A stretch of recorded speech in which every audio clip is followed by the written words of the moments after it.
Kajian Fathul Bari Syarah Kitab Sahih Al-Bukhari, Kitabul Adab,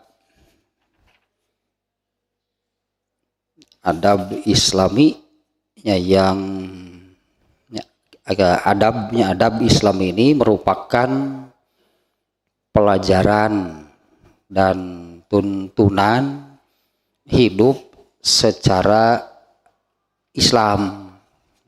Tuntunan hidup menurut mengikuti ajaran Islam.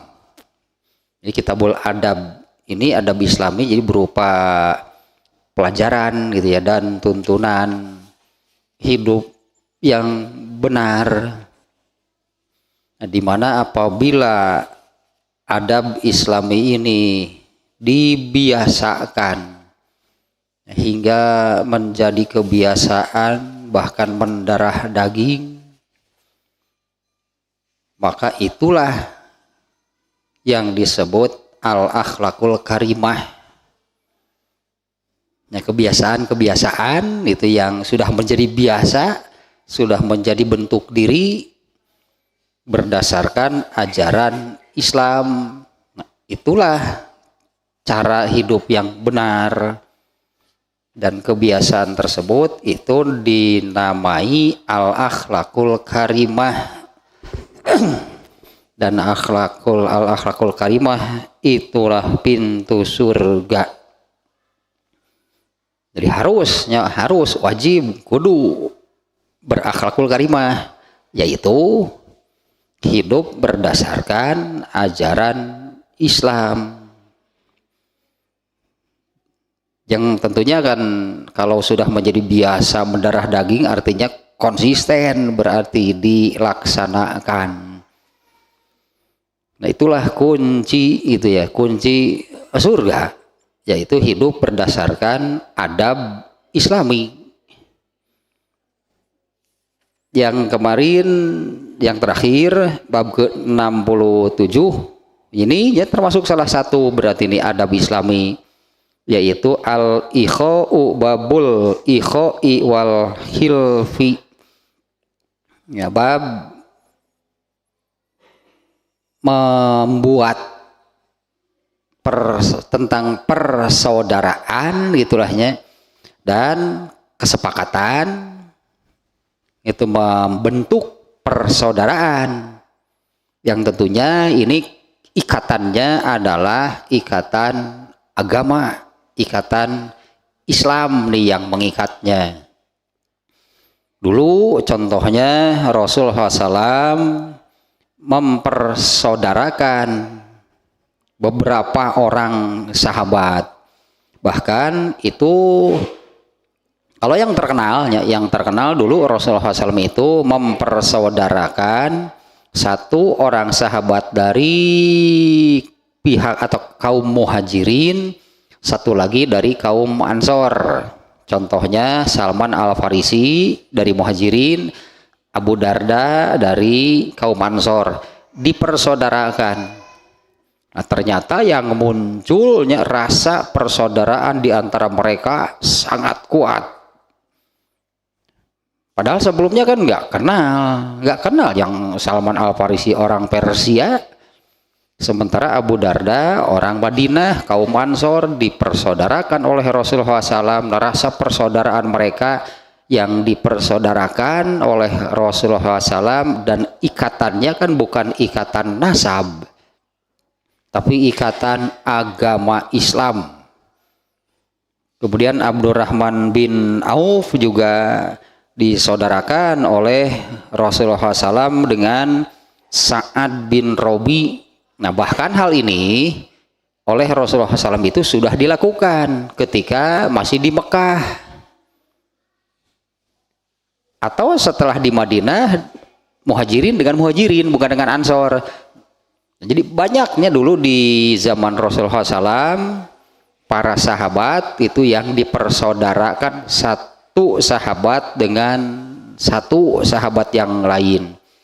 Sebetulnya ya ini Imam Bukhari-nya mengangkat bab ini, bab persaudaraan dan kesepakatan, bersepakat membuatlah gitunya, menjalin persaudaraan yang ikatannya agama Islam itu berlaku sampai sekarang juga boleh.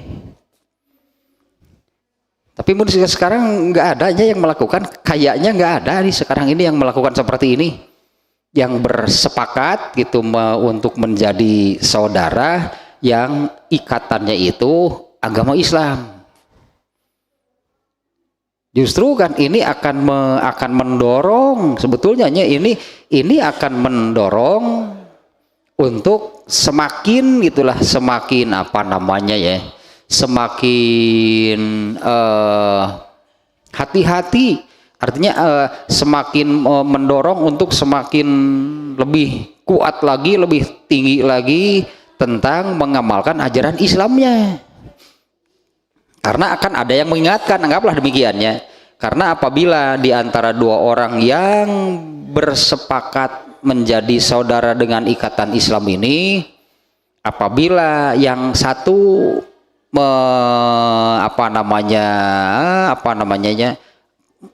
melakukan penyimpangan lah katakannya, maka ini saudaranya akan mengingatkan. Ini yang pernah terjadi juga.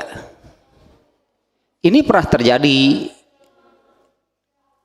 pada ikatan persaudaraan nih antara Salman Al Farisi dan Abu Darda. Ini sedikit lahnya ulasan. Nah ini tambahannya nih. Ini pentingnya, bukan pentingnya, ini nih efek dampaknya yang akan muncul dengan menjalin persaudaraan, itulah bersepakat menjalin persaudaraan sesama Muslim. Nah ada kejadian seperti ini nih antara Salman Al Farisi dan Abu Darda. Salman Al Farisi berkunjung ke rumah Abu Darda, ternyata Abu Dardanya sedang saum. Padahal Abu Dardanya menyuguhi Salman Al Farisi. Ternyata Salman Al Farisi ini, kamu ini saum apa gitu ya? Kamu ini saum apa? Saya nggak akan mau makan kalau kamu tetap saum. Akhirnya buka.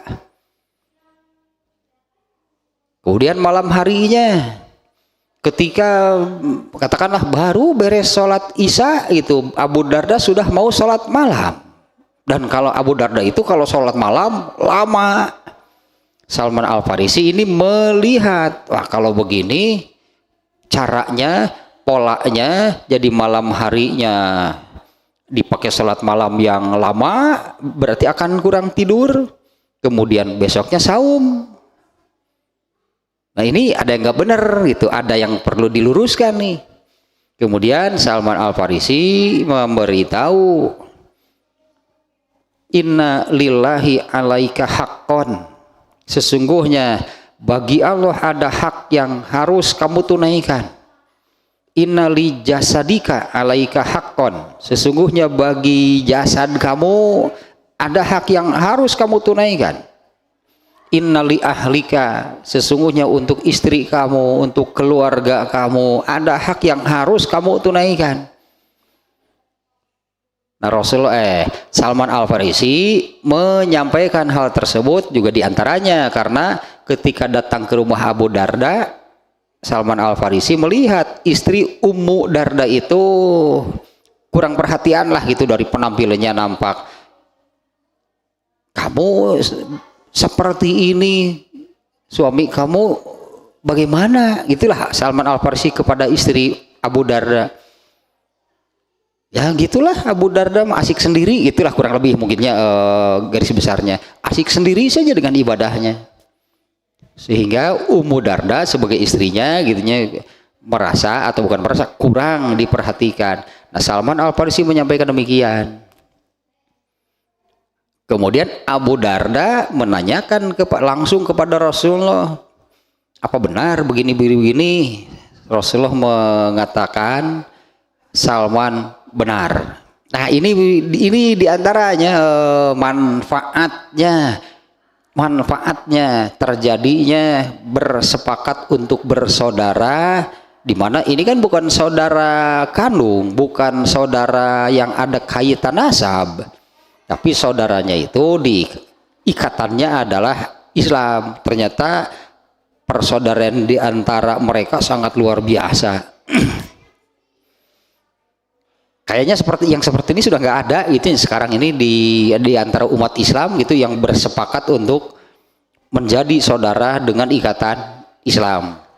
Nah, di antaranya manfaatnya, contohnya seperti yang terjadi antara Salman Al Farisi dan Abu Darda. Kalau ada salah satu yang sebutlah menyimpang, maka ini berarti nih harus meluruskan, harus mengoreksi sebagai saudaranya sesama Muslim. Jadi sampai sekarang sebetulnya masih bisa, masih boleh kalau mau bersepakat seperti ini antara dua orang, lalu bersepakat seperti yang terjadi antara Abu Darda dan Salman Al Farisi, Abdurrahman bin Auf dan Sa'ad bin Robi. Da ayeuna mah sarare-hare ketang jeung dia.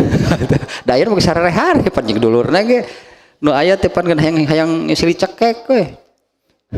Tuh hayangna teh sakitu dulur ya mau di sigana teh can pejet mah can puas. Nah, itu memang sudah disabdakan juga, tapi bukan artinya harus diikuti. Sudah disabdakan ya, kemarin hadisnya sudah dibacakan bahwa nanti setelah aku tidak ada di antara kaum muslimin itu, di tengah atau pada orang Islam itu muncul yaitu egoisme, bukannya ingin gitunya, bukannya ingin mempererat persaudaraan yang ikatannya agama, malah gitulah egoisme yang muncul. Apa namanya, empati, peduli gitu terhadap sesama muslimnya itu sangat rendah. Jadi jangankan ingin menjadi saudara, malah demikian gitunya. Tapi artinya kan bukan kita harus mengikuti. Rasulullah memang sudah menyabdakan demikian. Nah, ini barangkali ini salah satu cara nih untuk menghadapi atau menjalani itulah.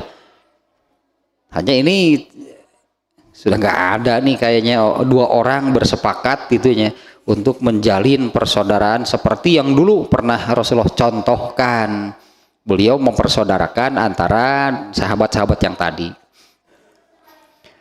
Nah, barusanlah ulasan sedikitnya tentang bab 67, babul ikhoi wal hilfi, itu bab persaudaraan dan membuat kesepakatan itu untuk menjadi saudara yang ikatannya agama Islam. Sekarang bab berikutnya ya, bab sekarang ini bab 68. Islam hanya benar-benar apa sih yang tidak ada di dalam Islam? Ya, apa sih yang tidak ada di dalam Islam? Agak ini dulunya sebagai apa namanya, ini artinya ini bab sekarang ini bab seperti ini nih, babut tabassumi wan dhahik, bab tersenyum dan tertawa. Alah, anu kitu kudu dibahas. Bab tersenyum dan tertawa, dan hadisnya ada 9. Di bab ini hadisnya ada 9. Bab tersenyum dan tertawa, ini adab kan? Ini kitabul adab. Artinya Islam mengatur adab tersenyum dan tertawa. Nah, yang seperti ini saja gitulah ya. Ini kalau melihat Imam Bukhari, ini hadisnya sampai 9 nih bab seperti ini. Artinya Imam Bukhari melihat, karena manusia bisa jadi tiap hari, ya seserian. Tiap hari itu diatur ya, bahaya ya kalau tidak diatur. Nanti tertawanya gitulah. Tertawanya berlebihan. Nah, ininya dengan bab seperti ini saja gitu ada di dalam Islam, adabnya diatur oleh Islam, bab tersenyum dan tertawa. Jadi yang benar gitu kan, apa sih yang tidak ada di dalam Islam? Kita agak melebar saja sedikit nih ya. Agama Islam ini kan agama terakhir nih yang Allah turunkan. Kan agama itu isinya aturan. Agama itu isinya aturan. Agama manapun lah, meskipun agama buatan manusia, pasti ada aturannya. Nah, agama Islam ini adalah agama terakhir yang Allah turunkan. Rasulullah SAW sebagai nabinya kan ini nabi terakhir. Setelah Islam, setelah Rasulullah SAW tidak akan ada agama baru yang Allah turunkan. Allah tidak akan mengutus nabi lagi setelah Rasulullah SAW. Maknanya berarti Islam ini yang Allah tetapkan berlaku sampai hari kiamat. Sementara kan masalah manusia kan seolah-olah berkembang sesuai dengan perkembangan zamannya. Masalah manusia dan kemanusiaan hari ini beda, saya kira bentuknya, ragamnya dengan masalah yang sama, misalnya 1 abad yang lalu beda karena lingkungannya kan berbeda. Nah, tapi kan agama Islam ini berlaku sampai hari kiamat. Artinya apa yang tidak ada di dalam Islam pasti ada. Untuk seluruh permasalahan manusia pasti ada di dalam Islam. Nah, dari hal-hal yang misalnya ini kan semacam hal kecil sepele, soal tersenyum tertawa saja kan ada masalahnya, ada pembahasannya di dalam Islam. Sehingga kan Hudzaifah yang menasehati, dia berkata, ya ahlal qura, luar biasa nih nasihat Hudzaifah al-Yamani. Dia mengatakan, ya ahlal qura, wahai kaum muslimin, wahai orang Islam, istaqimu, istiqomahlah dengan agama kamu sendiri, peganglah, istiqomahlah dengan ajaran Islam. Qad sabaqtum sabqan ba'ida, kalian orang Islam dengan istiqomah berpegang teguh kepada ajaran Islam itu sudah jauh berada di depan meninggalkan kaum manapun. Tapi kalau kalian mulai lirik kiri, lirik kanan, artinya mengambil dari teori si anu, dari amanah, dari mana, bukan dari Islam, hancur kalian. Orang Islam pasti mengalami kemunduran, dan itu yang terjadi.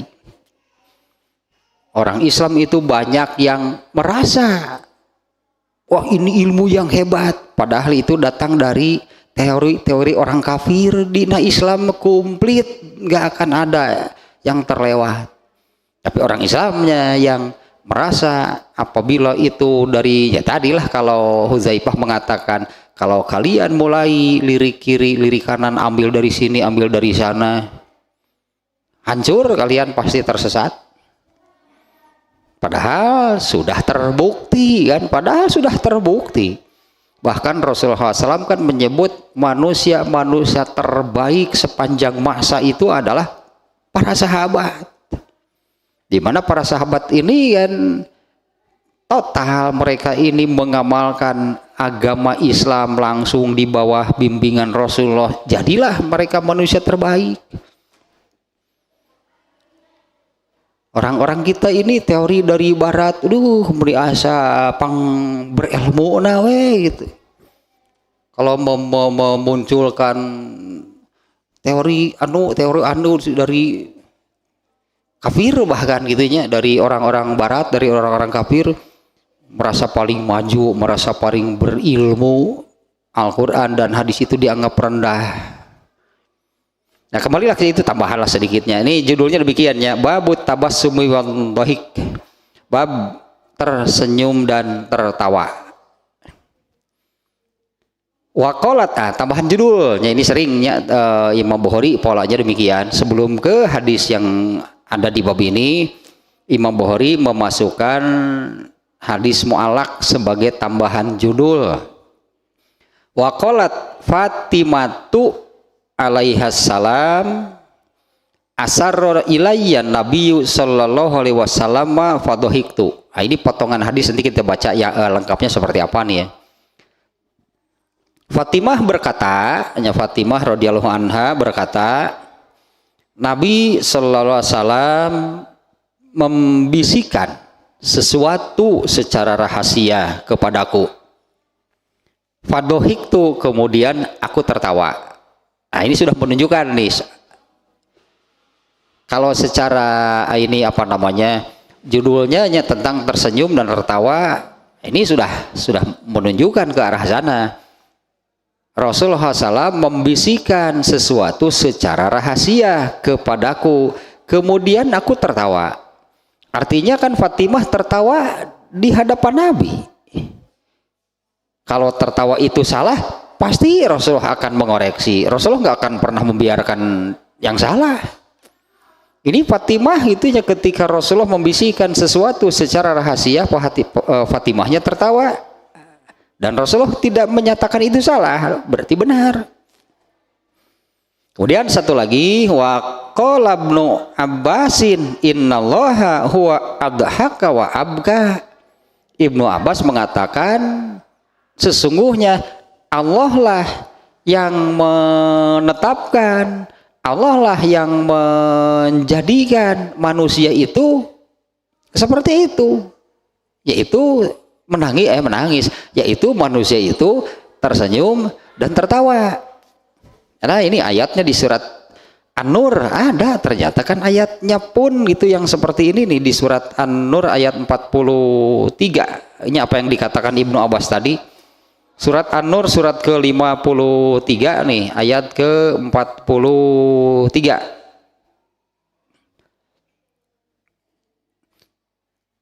Nah, ayatnya cukup panjang sih rangkaiannya, dari sini saja nih ya, dari ayat ke-35 atau terlalu jauh, dari sini saja nih. Dari ayat 38. Allah taziru wa ziratu wizra ukhra. Ini diantara apa yang ada. Jadi seperti ininya memang Allah berlakukan untuk semua manusia. Allah taziru wa ziratu wizra ukhra. Ini kalau di ayat ini di rangkaian ayat sebelumnya, bahwa hal ini sudah Allah adakan sejak di suhufnya Ibrahim dan di kitabnya Nabi Musa, yaitu bahwa seseorang tidak akan menanggung dosa orang lain. Tidak berlaku lahnya tanggung menanggung dosa. Andai ini kalau begini, si A memerintah kepada si B yang memerintah untuk melakukan perbuatan dosa. Soklah pokoknya dosa mah ditanggung ku saya. Gak ada. Gak ada tanggung menanggung dosa itu masing-masing. Jadi si A berdosa karena dia yang memerintah, si B dia berdosa karena dia yang melakukan. Nah, si A mengatakan biarlah dosanya saya yang menanggung, itu nggak ada. Jadi semua orang hanya akan memikul itu dosanya masing-masing. Ini diantara pernyataannya. Nah, kemudian ayat berikutnya, dan bahwa manusia hanya akan memperoleh dari apa yang telah diusahakannya atau diamalkannya. Nah, ini sebaliknya. Jadi seseorang pun tidak akan mendapatkan pahala kecuali dari apa yang diamalkannya. Tidak ada yang tidak berlakunya orang lain yang beramal kita yang dapat pahalanya. Nah, itu nggak ada. Dosa hanya setiap orang hanya akan memikul dosanya sendiri, dan pahala yang akan didapatkan oleh seseorang itu adalah dari amalnya sendiri. Dan sesungguhnya usahanya itu kelak akan diperlihatkan. Nah, nanti semuanya itu akan dibukanya, akan ditampakkan oleh Allah, dan akan diberi balasan kepadanya, balasan yang paling sempurna. Dan sesungguhnya kepada Tuhanmu lah akhir ujung itu muara dari segala sesuatu. Nah ini ayat yang ini nih, wa annahu huwa adha wa abka, dan sesungguhnya dialah, ya Allah lah yang menjadikan manusia itu tertawa dan menangis. Kenapa sih manusia bisa tertawa? Nyabda ku Allah dikitukan. Allah lah yang menjadikan. Ini ayatnya ya, ayat surat An-Najm ayat 43. Dan sesungguhnya dialah, Allah lah yang menjadikan manusia tertawa dan menangis. Nah, lanjutannya ayatnya, dan sesungguhnya dialah yang mematikan dan menghidupkan. Nah gitu, dan masih rangkaiannya masih adanya, tapi sampai situ saja lah yang kita baca, yang dimana di sini dimuat nih oleh Imam Al-Bukhari. Ibnu Abbas mengatakan innallaha huwa adhaka wa abka, Allah lah yang menetapkannya manusia itu suka bisa tertawa, atau manusia itu suka atau bisa menangis. Alami berarti Allah yang menetapkan demikian. Nah tentang hadis Fatimah tadinya lebar ya ayatnya ya, ayat. Nah hadisnya ya, meskipun ini bukan apa namanya, belum itu disebutnya belum hadis riwayat Bukhari, ini tambahan judul pokoknya Imam Bukhari dalam bab ini adalah babut tabassumi wa dohik, bab tersenyum dan tertawa. Nah, adapun hadis tambahannya barusannya yaitu Fatimah yang mengatakan demikian. Ini lengkapnya seperti ini. Sebentar nih hadisnya nih.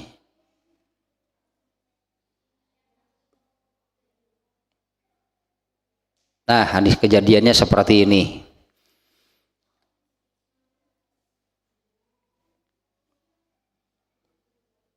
Dari Aisyah radhiyallahu anha, ia berkata, Fatimah datang ke rumah Nabi-nya. Fatimah datang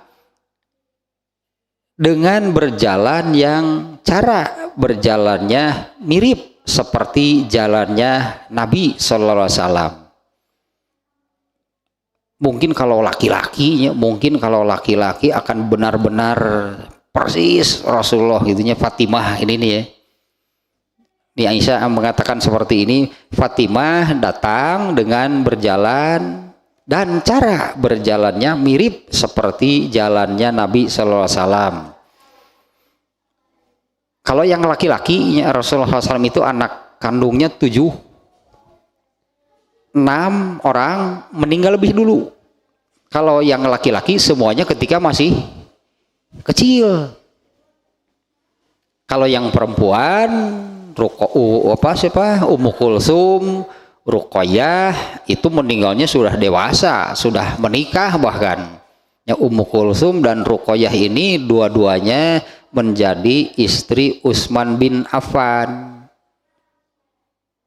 Kalau yang laki-laki, anak kandung laki-laki Rasulullah meninggalnya ketika masih anak-anak. Nah dari anak kandung Rasulullah SAW itu yang 7 orang semuanya, 6 orang meninggal lebih dulu, sisa 1 berarti Fatimah. Fatimah kan menikahnya dengan Ali bin Abu Thalib, kemudian punya anak 5, yang terkenal adalah Hasan dan Husain. Nih anaknya Ali bin Abu Thalib dan Fatimah itu yang terkenal itu Hasan dan Husain. Ini juga ada diriwayatkan Rasulullah SAW itu ketika sholat ini Hasan dan Husain ketika masih balita, mungkin lahnya balita, mengganggu. Kalau kita mengganggu, Rasulullah sedang sholat itu merengek, minta digendong. Kemudian Rasulullah sholatnya sambil menggendong cucunya. Nah di antara yang dikatakan Rasulullah SAW kepada Ali bin Abu Thalib, Ali bin Abi Thalibnya bapaknya. Rasulullah mengatakan Hasan itu lebih mirip saya daripada mirip kamu bapaknya. Hasan itu lebih mirip saya kakeknya daripada mirip kamu bapaknya. Hasan yang katakanlah ini persis gitu wajahnya itu seperti Rasulullah SAW. Nah, ternyata Fatimah saja cara berjalannya seperti Nabi ini. Ya, Fatimah datang dengan berjalan dan cara berjalannya mirip dengan Rasulullah SAW. Kemudian Rasulullah SAW bersabda, marhaban, selamat datang wahai putriku. Lalu beliau mempersilahkan Fatimah duduk di samping entah kiri atau kanannya di dalam hadisnya. Lalu beliau mempersilahkan Fatimah duduk di samping Rasulullah SAW. Kemudian beliau membicarakan suatu pembicaraan secara rahasia. Artinya Rasulullah berbisik, Aisyah saja yang ada dan orang lain di situ ternyata ada Abu Bakar, ada sahabat lain, ada Aisyah. Rasulullah hanya membisikkan sesuatu kepada Fatimah. Yang lain gak ada yang tahu itu apa sih yang dikatakan oleh Rasulullah kepada Fatimah. Membicarakan sesuatu secara rahasia. Setelah Rasulullah berbisik, kemudian Fatimah menangis. Sementara orang-orang gak ada yang tahu dia apa yang dibisikkan oleh Rasulullah SAW. Setelah Rasulullah SAW membisikkan sesuatu, Fatimah menangis. Aku bertanya, kata Aisyah, aku bertanya kepadanya, mengapa kamu menangis? Kemudian ia pun kembali membicarakan sesuatu pembicaraan secara rahasia dengan Fatimah. Dan anehnya ketika yang kedua kali Rasulullah membisikkan sesuatu lagi kepada Fatimah, Fatimah tertawa, baru saja menangis. Dibisikkan sesuatu, Fatimah menangis. Tidak lama gitu ya. Kemudian Rasulullah membisikkan lagi kepada yang kedua kalinya kepada Fatimah. Nah setelah dibisiki, dibisiki ya.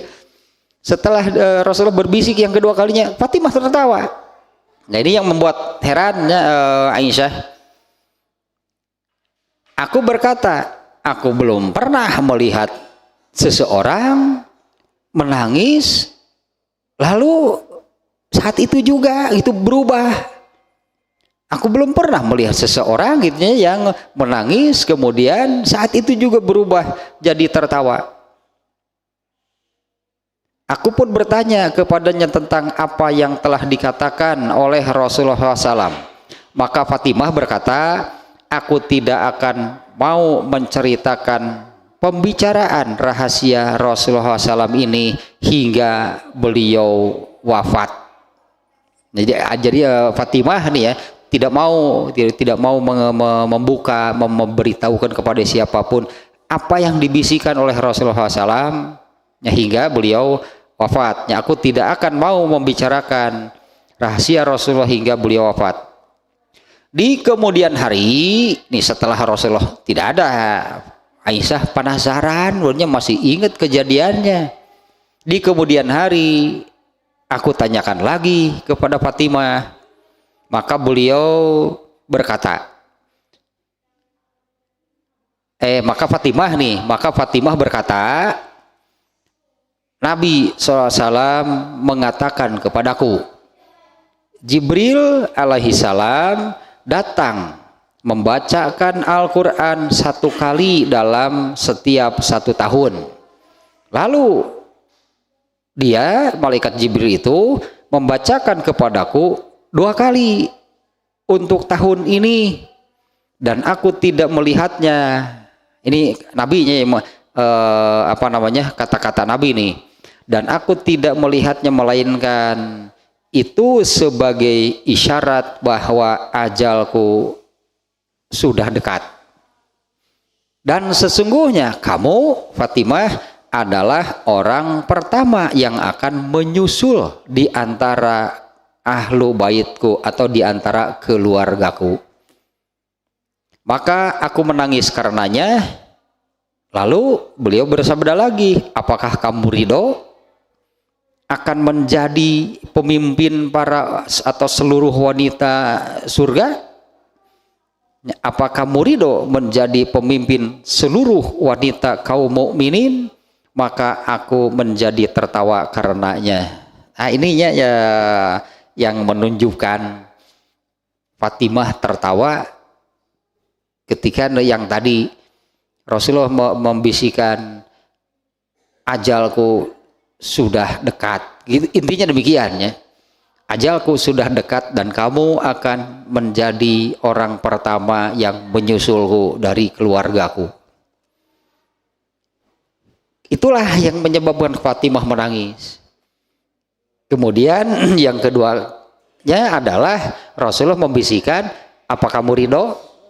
Nanti itu Fatimah itu akan menjadi pemimpin seluruh wanita di surga. Ya luar biasa nih Fatimah Az-Zahra, itu namanya Az-Zahra tes primadona desa lah. Az-Zahra teh bunga kembang. Primadona desa. Dia jadi geuleuh disebut primadona desa. Nah itulah apa namanya, di sini dimuat secara mu'alak dan pendeknya tadi sebagai tambahan judul. Rasulullah SAW memasukkan Fatimah berkata, Nabi SAW membisikkan sesuatu kepadaku kemudian aku tertawa. Nah, hanya diambil bagian itunya ya, karena ini kan judulnya bab tersenyum dan tertawa. Nah kisah lengkapnya demikian. Seperti tadinya, karena dari semua anak kandung Rasulullah SAW itu seluruhnya 7 orang, 6 orang meninggal lebih dulu, berarti tinggal tersisa 1 Fatimah. Nah ketika Rasulullah sudah merasa bahwa waktu kematiannya sudah dekat, Rasulullah SAW memberitahu kepada Fatimah, demikianlah caranya tadi. Dan juga ternyata Rasulullah memberitahukan juga, dan orang pertama yang akan menyusulku, artinya meninggal dari ahlu bait, sebutannya keluarga Rasulullah itu adalah kamu, gitu, kepada Fatimah. Jaraknya itu 6 bulan ternyata. Rasulullah meninggal, kemudian 6 bulan kemudian Fatimah meninggal pada usia 28 tahun. Fatimah meninggalnya masih muda, umur 28. Dan yang membuat Fatimah bahagia adalah Rasulullah membisikkan yang kedua kalinya, apa kamu ridho kamu akan menjadi pemimpin seluruh wanita mukminat nanti di dalam surga. Iya mah good news lah, good news ya buat ibu-ibu sih. Buat ibu-ibu ya. Ada hadisnya nih yang kurang lebih seperti inilahnya. Ummu Salamah nih, istri Rasulullah SAW, Ummu Salamah, dia bertanya kepada Rasulullah SAW, mana yang lebih baik? Nah, karena begini nih diantaranya, untuk mereka yang menempati surga tertingginya bagi siapapun yang ya artinya yang bisa itulahnya mencapai surga tertinggi, yaitu surga Firdaus. Di salah satu hadis disebutkan oleh Allah akan dinikahkan dengan 72 bidadari. Ini orang yang masuk surga Firdausnya akan dinikahkan dengan 72 bidadari. Ari abdi kumaha terus cek pamajikan. Ari abdi kumaha tuh. Nah Ummu Salamah bertanya kepada Rasulullah, mana yang lebih baik? Berarti itu kan bidadari yang dijanjikan Allah itu kan ciptaan Allah di surga kan? Ya ciptaan Allah nanti di surga itu diantara apa namanya? Yaitu balasan, pahala, ganjaran dari Allah bagi mereka yang bisa mencapai surga tertinggi. Itu salah satu ganjaran dari Allah. Dinikahkan dengan 72 bidadari. Nah, Ummu Salamah bertanya kepada Rasulullah, mana yang lebih baik, perempuan dunia atau perempuan dunia itu ya ini perempuan yang hidup di dunia nih ya, perempuan dunia atau bidadari surga, yang lebih baik mana? Ummu Salamah nih menanyakan demikian kepada Rasulullah, mana yang lebih baik, apakah perempuan dunia atau bidadari surga? Rasulullah SAW menyebutkan perempuan dunia lebih baik daripada bidadari surga. Andai gitu, andai ininya, andai kalau ada ini, karena hadisnya ya bicara laki-laki berarti kan ya.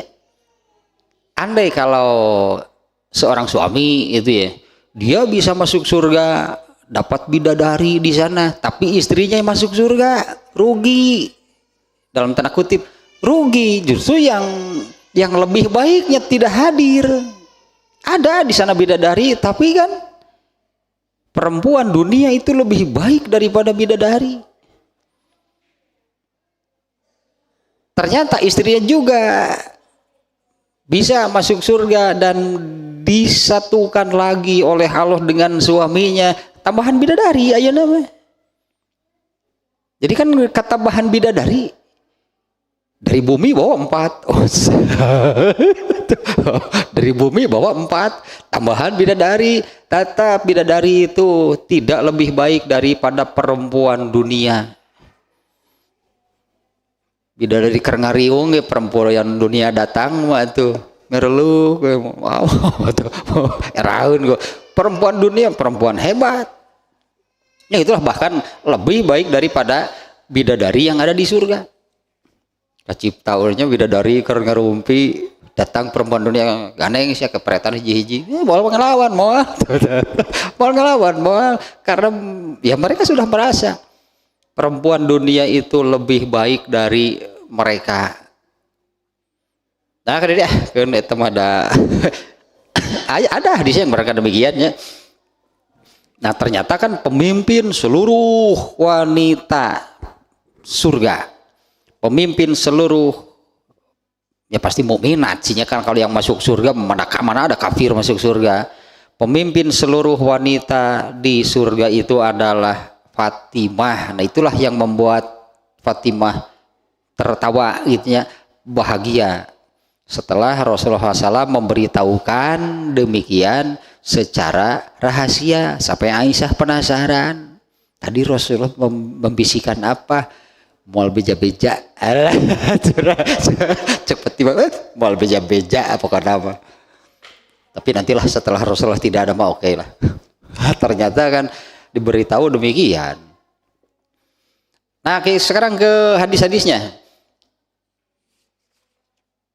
Hadis-hadisnya ini saya kira tidak akan terlalu panjang lahnya pembahasannya, apalagi kalau yang yang berkaitan dengan tersenyum dan tertawanya nanti sangat jelas di hadis-hadisnya. Ternyata Rasulullah SAW juga demikian. Tapi yang terpenting ini adab nih, ini adabnya bagian yang ininya nih, hadis yang ke berapa nih? Imam Al-Bukhari nih menyimpan di hadis yang ke-8. Hadis yang ke-8 ini saya dahulukan saja nih ya, hadis yang ke-8 seperti ini. Ana Aisyah radhiyallahu anha qalat ma ra'aitu nabiyya sallallahu alaihi wasallam mustajmi'an qattu dhahikan hatta aro minhu lawa lahawatihi innama kana yatabassamu. Dari Aisyah radhiyallahu anha, semoga Allah meridhoinya, ia berkata, ma ra'aitu nabiyya SAW mustajmi'an qattu dhahikan. Aduh, pakai qattu mah. Akhirnya terjemahnya, maknanya aku tidak sama sekali gitunya, aku tidak pernah melihat Rasulullah SAW, aku tidak pernah sama sekali melihat Rasulullah SAW tertawa terbahak-bahak. Ya berlebihan artinya kan, tertawa terbahak-bahak nepi ka gogolelan nepi ka nikmat gitu, tertawa nanti sampai ya terbahak-bahak berlebihan. Hatta aro minhu lahawatihi, aku tidak pernah sama sekali melihat Rasulullah SAW tertawa berlebihan, tertawa terbahak-bahak hingga terlihat langit-langit mulutnya, nggak pernah. Innama kana yatabassamu, Rasulullah itu seringnya hanya sekedar tersenyum saja. Tertawa pun jarang. Sebetulnya Rasul itu tertawa saja jarang. Jadi seringnya, biasanya Rasulullah SAW itu kalau ada hal-hal yang ya membuatnya bahagia kah, membuatnya tertawa, Rasulullah itu biasanya hanya sekedar tersenyum saja. Nah ternyata kan Allah juga tertawa. Hadisnya tenui Allah itu tertawa. Ini hadisnya yang ini nih. Allah ngahareuyan jelema. Orang terakhir nih yang nanti berartinya di akhirat nih. Hadisnya cukup panjang tapi kurang lebih demikianlah nih ringkasnya.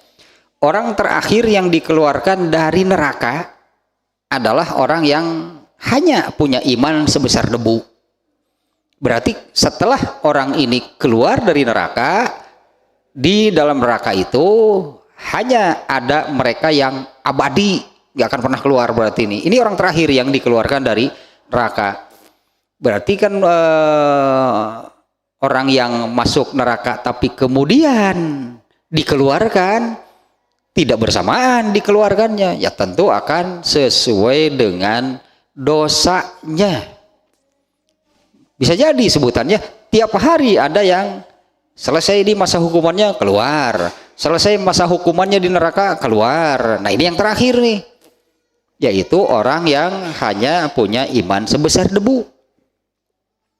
Nah, ternyata setelah keluar dari dalam neraka, proses masuk surganya kan berbelit nih. Ada beberapa hadisnya yang menerangkan prosesnya masuk, kemudian akhirnya masuk surga. Nah diantaranya ada yang seperti ini. Orang ini setelah dikeluarkan dari neraka kemudian diciprati itulah dengan air dari Nahrul Hayat.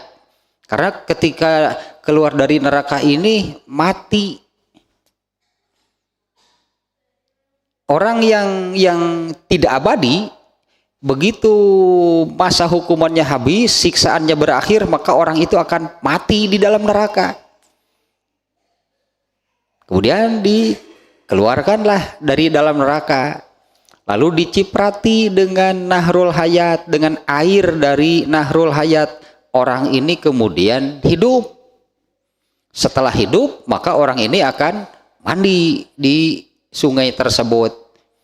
Begitu keluar dari sungai, maka badannya sudah bersih. Asalnya begitu keluar dari neraka kan gosong. Malah ya diduruk tetutung, mal kamu di neraka. Nah ketika mau menuju surga, nah iya prosesnya yang berliku dia diantaranya nih ya. Allah yang memerintahkan, ayo buru-buru kamu itu kan mau masuk surga. Maka orang ini kan berlari gitu menuju surga, tapi di tengah jalan dia berpikir, apa masih ada gitu surga bagi saya? Orang ini balik lagi kepada Allah. Dia bertanya kepada Allah seperti itu. Engkau memerintahkan aku masuk surga, emang masih ada gitu tempatnya bagi orang seperti saya? Mana balik deh? Ayah, eta genah tetenya hadisnya ya. Balik deh kan dia. Ayah, cenah metak ditita metak nitah ka surga ge. Siap. 86. Lari lagi karena dia ingin buru-buru masuk surga, dia lari lagi. Di tengah jalan datang lagi pikiran seperti itu. Jangan-jangan surganya sudah penuh. Balik lagi kepada Allah. ya Allah bener masih ada surga bagi saya. Si eta balik deui teu percayanya, balik deui nanyakeun deui,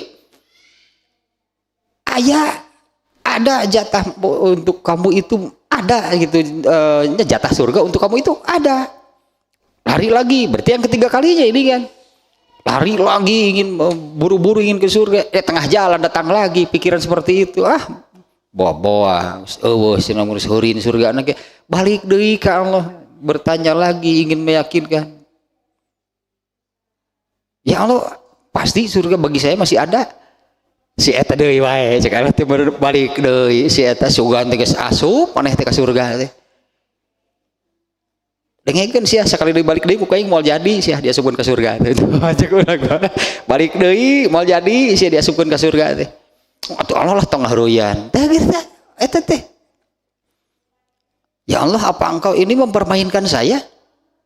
Sementara engkau itu kan maha agung. Ari maneh tetep percayaan dan saya teteh sakali deui balik deui moal jadi saya diasupkeun ka surga. Benar orang itu kemudian balik lagi. Tadi hadisnya ini ketika orang itu mengatakan ya Allah tong haruyan atulah seuri teh Allah tertawa dan Rasulullah pun menerangkan hadis ininya tertawa. Kelakuan jelema Rasulullah Allahnya tertawa ketika orang itu mengatakan demikian. Kata Allah tong haruyan dia capek sebelah balik 3 kali cerita. Asli itu ayah jatah surga bagi saya. Nah ketika orang itu mengatakan ya Allah jangan mempermainkan saya tong haruyan itu Allah lah seuri teh Allah pun tertawa. Nah, kalau di Ibnu Abbas tadi mengatakannya maka ya Allah juga lah gitu yang Allah yang menjadikan tadinya adanya gitu, adanya tertawa menangis bagi manusia. Bahkan kan kenapa sih Allah menyiksa? Ya kenapa Allah menyiksa? Yang paling berat kan siksaannya di neraka. Allah menyiksa itu karena Allah marah. Sebutlah jadi Allah kan punya perasaan, disebutnya temeran Allah juga punya perasaan. Ketika merasa sesuatu yang membahagiakannya Allah merasa bahagia. Ari bieu mah meureunna tertawa dina eta mah nyaeta yang sirikeun kalakuan jelema dasar gitu bener-bener pika seureun jelema mah tidunya keneh sabodor wungkul hirupna teh si eta. Jelema mah hirup teh kabalodor pika seureun wungkul. No pika di akhirat teh pika seureun. Segitu geus urusan serius itu buru-buru ka surga lain hayang ka surga maneh teh. Atuh Allah tong haruyan capek jeung bolak-balik teh. Aduh si eta ku aing tingalikeun. Allah teh balik deui sia moal jadi dia sebut ke surga. Nah diantaranya gendanya ini mah gampang lah sekarang bab ini hanya ini saja nih adabnya yang ini nih adabnya di hadis yang ke-8 inilah adab Rasulullah ini seperti ini mencontohkannya tertawa tersenyum ada Allah lah yang menjadikan yang menetapkan adanya tersenyum tertawa artinya itu alamiah manusiawi. Kalau di ayatnya tadi kan menangis. Jadi kalau manusia menangis, ya wajar manusia menangis mah. Hanya yang tidak boleh itu baik menangis ataupun tertawa berlebihan. Kalau dalam hal menangis nih, kalau ada di satu keluarga ada yang meninggal, sedih lah pasti semuanya. Sampai menangis wajar, sampai menangis wajar. Yang tidak boleh itu adalah berlebihan. Kalau bahasa kitanya jadi meratapi kematiannya. Dan yang dilarang itu adalah meratapi kematian dengan atau seperti meratapnya orang-orang jahiliyah. Apabila menghadapi hal seperti itu. Orang-orang jahiliyah itu meratapi kematian itu seperti seperti tidak ridho, seperti tidak percaya takdir. Sehingga mereka itu orang Islam gak karena itu kan. Begitu ada yang meninggal teko kosehan ridho Ridho masaha tuh. Yang itulah mengatakan demikiannya sambil apa namanya berlebihan lah. Apalagi gitu seorang istri yang suaminya meninggal, meni asa kiamat sebutnya teh meni asa geus aneh hirup teh. Begitu mau diusung, mau dibawa ke kuburan kan, ditarik. Jika tuh bawa deui, embung gitu kan. Jika tuh bawa deui kan itu bisirek disimpan di kamar kan itu jadi kasur sih. Ada gitu kan embung nih. Menangis atau tertawa itu alami ya gitulahnya, alamiah manusia demikian. Yang tidak boleh itu adalah, nah kalau menangis seperti tadi disebutnya meratapi sesuatu. Kalau kematian kan Rasulullah menyebutnya itu kiamat. Bagi keluarga tersebut itu kiamat. Ya wajarlah kalau kesedihannya besar gitunya apabila ada anggota keluarga yang meninggal. Tapi dalam hal ini, nah Islam mengajarkan sedihnya tidak dilarang, nangisnya tidak dilarang, tapi jangan sampai berlebihan, termasuk tertawa. Nah seperti ini adabnya. Aisyah mengatakan di hadis yang ke-8 nih ya, aku tidak pernah sama sekali melihat Rasulullah kalau tertawa itu terbahak-bahak sampai langit-langit mulutnya kelihatan, nggak pernah Rasulullah demikian. Yang tertawa suka, iyalah tadi Rasulullah juga waktu menerangkan tadi tanya Allah sampai tertawa melihat kelakuan orang itu, dan Rasulullah pun menerangkan hadis sampai tertawa. Tapi nah tertawanya itu ya seperti inilah adab Islami. Kalau tertawa silahkan, tapi tidak berlebihan. Disebutnya sampai apa namanya terbahak-bahak gitulah, sampai napi ka kursi lagi guling gitu. Susurian gitu ngalengak gubrak atau gitu-gitu teuing susurian teh bisi kerbungah tuluy jadi nya kerbungah susurian pun ngejengkang ka tukang tuluy tidak geger otak kan jadi gelo. Kumaha mun nepi ka kitu coba. Eta susurian bukat kungheunah gitu nepi ka ngolengak ngejengkang bledug nu kieuna tuluy geger otak. Nah hadis-hadisnya yang pertama nih, panjang nih hadisnya nih ya. Nah intinya demikianlah ini hadisnya kalau dibaca ini panjangnya. Ini Aisyah juga nih hadis yang pertama, Aisyah menceritakan, mengisahkannya. Rifa'ah namanya, Rifa'ah sahabat laki-laki nih. Rifa'ah menceraikan istrinya. Nah kemudian menceraikan istrinya itu sampai 3 kali. Kalau sedikit lah, hanya sekilas nih. Kalau seorang suami menceraikan istri, nggak ada sebaliknya nih ya dalam Islam. Seorang istri mengatakan saya menceraikan suami, di mana sararaneh di mana ada istri menceraikan suami? Suami menceraikan istrinya satu kali sebutlah, ternyata mereka rujuk kan, menikah lagi, karena dengan menceraikannya itu berarti statusnya sudah bukan suami istri karena sudah bercerai. Kemudian rujuk lagi, nikah lagi, ternyata yang kedua kali diceraikan lagi, pisah lagi, bukan suami istri, rujuk lagi, kemudian diceraikan lagi, berarti 3 kali kan.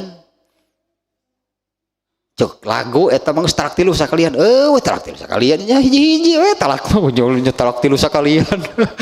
Bakat ku nyeri. Bakat ku nyeri, enggak talak tilu sakalian, enggak ada. 1 kali bercerai, ternyata rujuk lagi. 2 kali diceraikan lagi, rujuk lagi. Ketiga kalinya diceraikan. Nah setelah 3 kali bercerai, apabila mau rujuk lagi sudah nggak bisa, kecuali apabila si perempuan ini menikah dulu dengan orang lain. Ini kecuali kalau si perempuan ini menikah dulu dengan orang lain.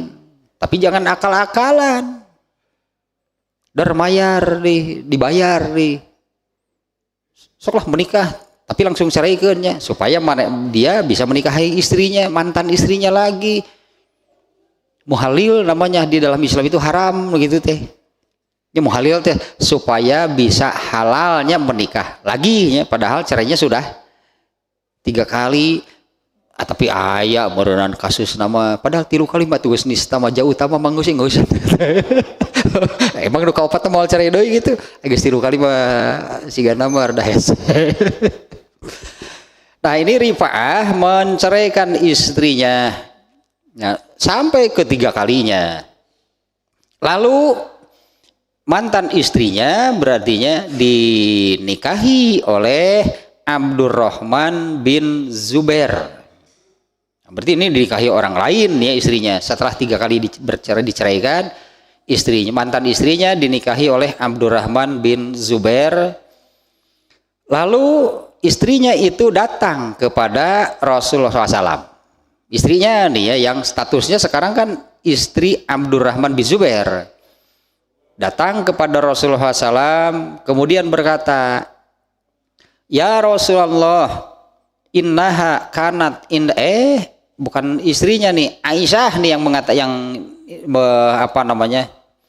dia datang kepada Nabi. Nah kemudian Aisyah mengatakan, wahai Rasulullah, dia itu mantan istrinya Rifa'ah, fatollaqoha salasa tatliqotin, dan dia sudah 3 kali diceraikan oleh Rifa'ah. Jadi Aisyah nih yang menerangkan kepada Rasulullah, dia itu mantan istrinya Rifa'ah, dan Rifa'ah sudah menceraikannya sampai 3 kali. Lalu dinikahi oleh Abdurrahman bin Zubair. Wa innahu wallahi ma'ah, dan aku tidak melihat kebersamaan mantan istri Rifa'ah dengan Abdurrahman bin Zubair ini kecuali seperti ini. Nah, Aisyah sambil nih di dalam hadisnya sambil menunjukkan kalau jilbab suka ada rumbai-rumbainya. Jika teplak meja misalnya ada rumbai-rumbainya. Pendek kan mau yang panjang gitu mah. Ya teplak meja rumbai nya seperti teplak meja kan di sisinya itu kan ada rumbai-rumbai. Pantara nggak pernah ada yang panjang kan rumbai-rumbainya. Nah Aisyah mengatakan seperti itu. Aku tidak melihat kebersamaan mereka, mantan istri Rifa'ah dengan Abdurrahman bin Zubair, kecuali seperti ini saja. Aisyah menunjukkan kepada rumbai-rumbai, akhodatha min jilbabiha. Aisyah sambil menunjuk kepada rumbai-rumbai yang ada di jilbabnya. Jadi Aisyah pakai jilbab. Aisyah nih berkata, aku tidak melihat kebersamaan mereka kecuali seperti ini, sambil berisyarat menunjuk ke rumbai-rumbainya itu. Maksudnya kan pendek. Jadi mereka ini kan baru sebentar gitulah menikahnya. Mantan istrinya Rifa'ah dengan Abdurrahman bin Zubair. Aisyah mengatakan demikian kepada Rasulullah, aku tidak melihat kebersamaan mereka itu kecuali seperti ini. Artinya baru sebentar. Kebersamaan mereka itu baru sebentar. Kemudian Urwah berkata, ya, Abu Bakrin, saat itu ada Abu Bakrin sedang duduk bersama Rasulullah SAW. Kemudian Ibnu Sa'id bin As juga sedang duduknya di dekat pintu. Kalau saat itu Ibnu Sa'id al-As duduk di dekat pintunya, minta diizinkan untuk ikut masuk berkumpul gitulah. Nah, kemudian Khalid, nah ada juga sahabat lain yang namanya Khalid yang di situ. Dia berkata, dia memanggil Abu Bakar. Dia berkata, wahai Abu Bakar, kenapa engkau tidak memarahi Aisyah? Ya, yang menceritakan demikian kepada Rasulullah. Tadinya kan Aisyah menceritakan demikian. Kenapa engkau tidak menegur gitulah? Kenapa engkau tidak menegur, memarahi Aisyah? Karena dia sudah menceritakan atau sudah mengungkap sesuatu. Sekali lagi tadi Aisyah mengatakan Rifa'ah menceraikan istrinya sampai 3 kali. Lalu mantan istrinya ini dinikahi oleh Abdurrahman bin Zubair. Ketika istrinya datang menemui Rasulullah, Aisyah lebih dulu menceritakan hal itu kepada Rasulullah. Rasulullah dia itu mantan istrinya Rifa'ah, diceraikan 3 kali lalu dinikah oleh Abdurrahman bin Zubair. Dan saya tidak melihat mereka itu baru itulah sebutnya baru seumur jagung. Pernikahan mereka ini baru sebentar, baru seumur jagung.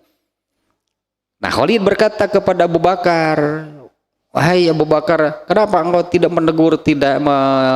menegurnya? Aisyah yang membuka, yang mengungkap kondisi demikian kepada Rasulullah. Nah kemudian, nah ini nih bab ininya, bagian tertawanya. Wama yazidu Rasulullah SAW alat tabasumi. Nah Rasulullah yang memperhatikan kondisi situasi saat itu, wama yazidu Rasulullah SAW alat tabasumi.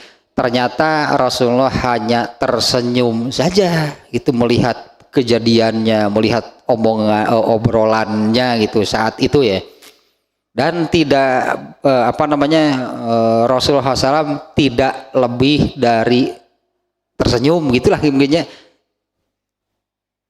Rasulullah tidak lebih dari, jadi Rasul itu menanggapinya gitu situasi saat itu tidak lebih dari hanya tersenyum saja.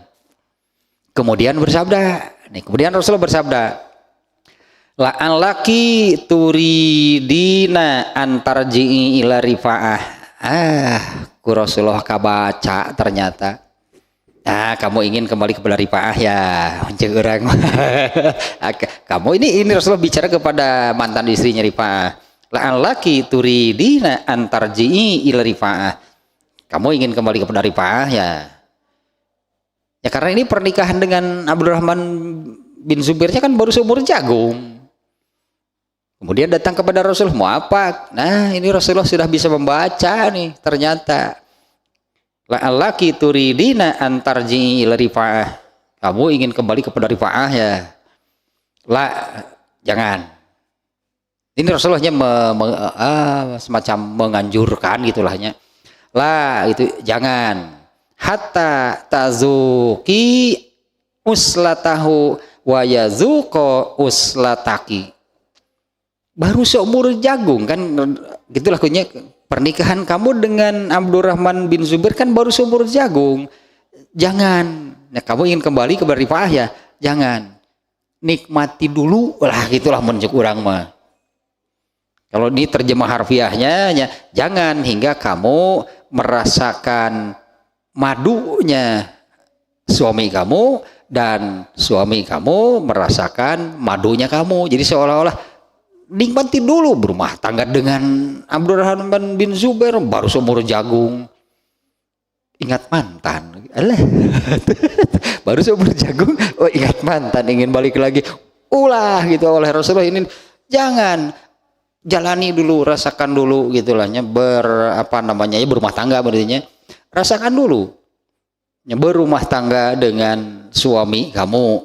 Jadi hingga kamu merasakan, di sini madu disebutnya, artinya rasakan manis dan nikmatnya berumah tangga dengan Abdurrahman bin Zubair. Panjang nutih lah pahit, tapi kepapisah gitu. Cek urang mah, panjang nutih lah pahit. Berbalik deui di dah hobina daun gedang sih yang dibereno amis ge. Kekeh yang daun gedang. Hobi. Nah inilah kejadian demikiannya. Nah di sini ada ketentuan hukumnya bahwa mantan istrinya Rifa'ah ingin balik lagi. Ini bolehnya oleh Rasulullah, dilarang itu apa namanya, seolah-olah rasakan dulu itulah itunya manis nikmatnya berumah tangga dengan suami yang sekarang. Jadi ingat mantan riweuh yang balik deui. Balik deui. Tapi boleh kan? Boleh sebetulnya, karena kalau rujuk lagi dengan Rifaah, dia sudah menikah dulu dengan orang lain. Karena Aisyah tadi mengatakan ini sudah 3 kali mereka bercerai. Lalu dinikahi oleh Abdurrahman bin Zubair, baru seumur jagung ingin balik lagi kepada Rifaah. Kamu ingin balik lagi ya? Tapi Rasulullah sambil tersenyum. Saya kira hadis-hadis lainnya kurang lebih, karena ini hadisnya banyaknya, tapi berisinya yang menerangkan Rasulullah tersenyum, Rasulullah tertawa, Rasulullah tersenyum tertawa. Tapi kan di hadis yang ke-8 tadinya Rasulullah tertawa suka. Tapi kan tertawanya Rasulullah, kata Aisyah, tidak pernah berlebihan. Tidak pernah tertawa terbahak-bahak sampai asik-asik malih pokoknya mau no pika lak-lakanan ketingali, no pika langit-langit mulutnya kelihatan. Nggak pernah seperti itu Rasulullah kalau tertawa. Malah kebanyakan Rasulullah SAW itu hanya tersenyum saja. Nah, bisa jadi begini. Bisa jadi begini, karena kalau tertawanya ini kenapanya dibahas oleh Imam Bukhari nya dimunculkan gitu. Kenapa tertawa? Ini babnya menangisnya nggak ada di sini. Babut tabasum waddohik, bab tersenyum dan tertawa. Nah, kalau kita kaitkan nih ke hadis ini, Rasulullah menyampaikan khutbah gerhana. Ternyata kan waktu gerhana itu ketika sholat gerhana, Allah memperlihatkan neraka. Bagi Rasulullah itu bukan hanya diperlihatkan, diajak masuk juga pernah. Rasulullah itu waktu Isra Mi'raj itu Rasulullah itu diajak masuk neraka, diajak masuk surga. Nah, kalau diperlihatkan kepada Rasulullahnya itu sering, lebihlah dari 1-2 kali. Di antaranya waktu gerhana, sedang sholat gerhana, Allah memperlihatkan neraka. Dan Rasulullah merasa neraka itu persis ada di hadapannya. Begitu ditampakkan Rasulullah kaget setengah mati sampai lompat, padahal sedang sholat nih, sampai lompat itu ke belakang.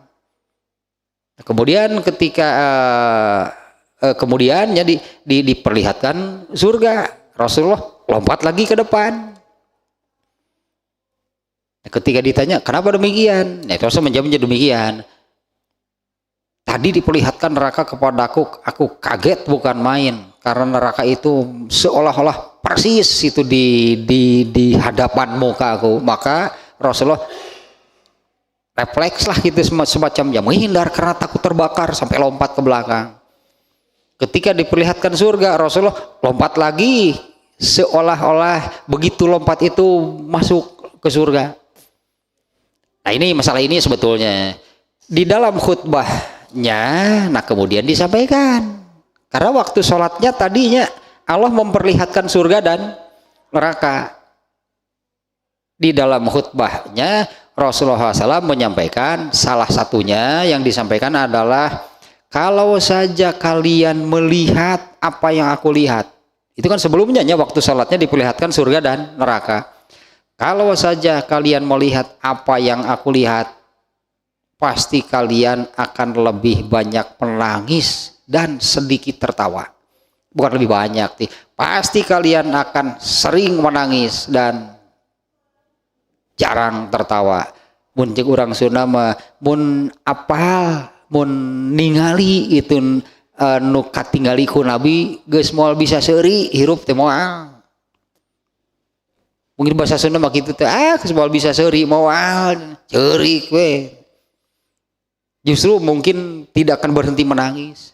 Kalau betul-betul sudah melihat neraka seperti apa, geus moal bisa seuri moal hirup teh. Untung kok Allah digaibkan. Bisa jadi nih Rasulullah SAW itu jarang gitulahnya, apalagi kalau tertawa seperlunya gitunya, kalau tertawa seperlunya. Tapi ini juga kan jadi adab Ini jadi adab di dalam Islam. Apabila tertawa, ya silakan, karena tertawa itu Allah yang menetapkan. Manusia itu ada tertawa, ada menangis. Tapi kalau tertawa, ya inilah adabnya.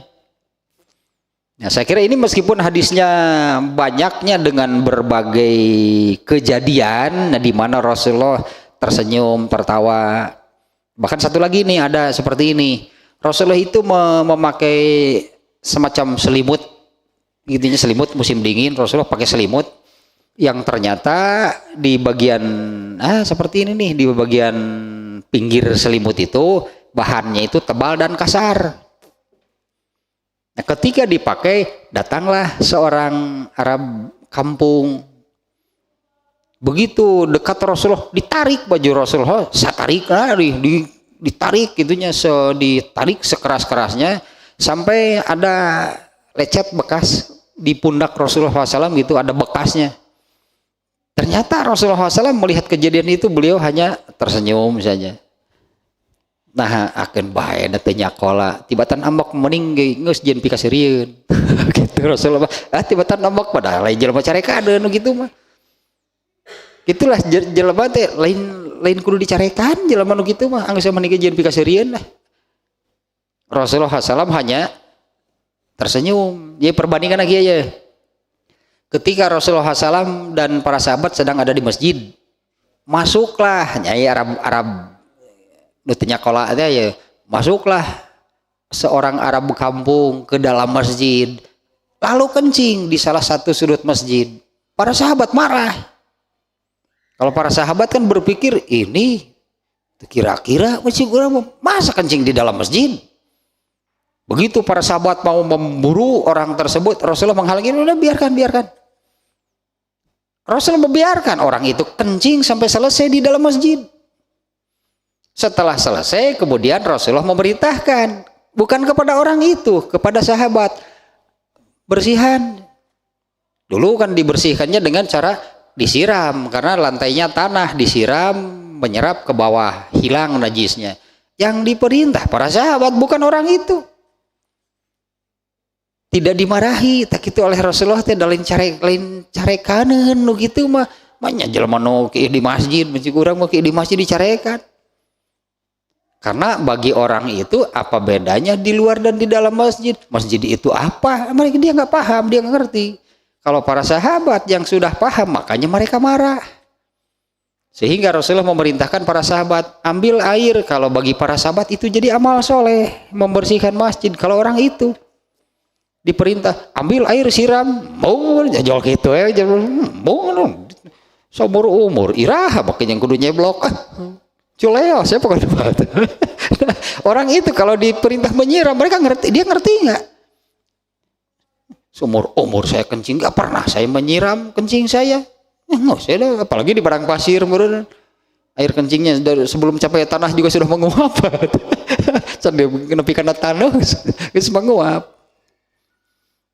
Nah ini ada.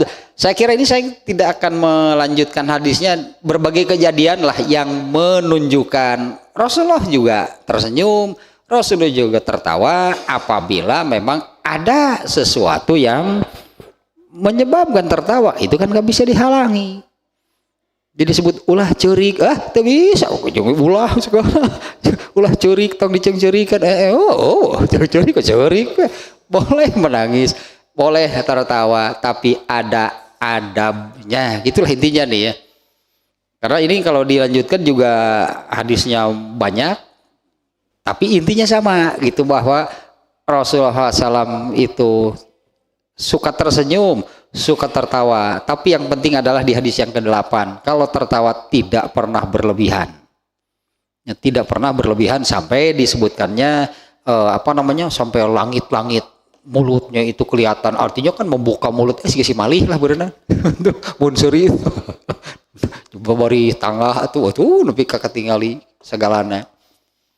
Saya kira cukuplahnya untuk bab ini, tidak akan dibacakan lagi hadisnya karena benang merahnya lah sudah sudah kita dapatkan nih dari hadisnya yang ada 9. Tapi juga mengapa Imam Bukhari sampai 9 di hadisnya? Nah, ini artinya adab yang sangat perlu diperhatikan karena tersenyum tertawa mah bisa tiap hari dan sering. Nah, kalau tanpa adab, wah gitu. Pokoknya mah siga so imah mun seuri teh. Atas salah. Dua hiji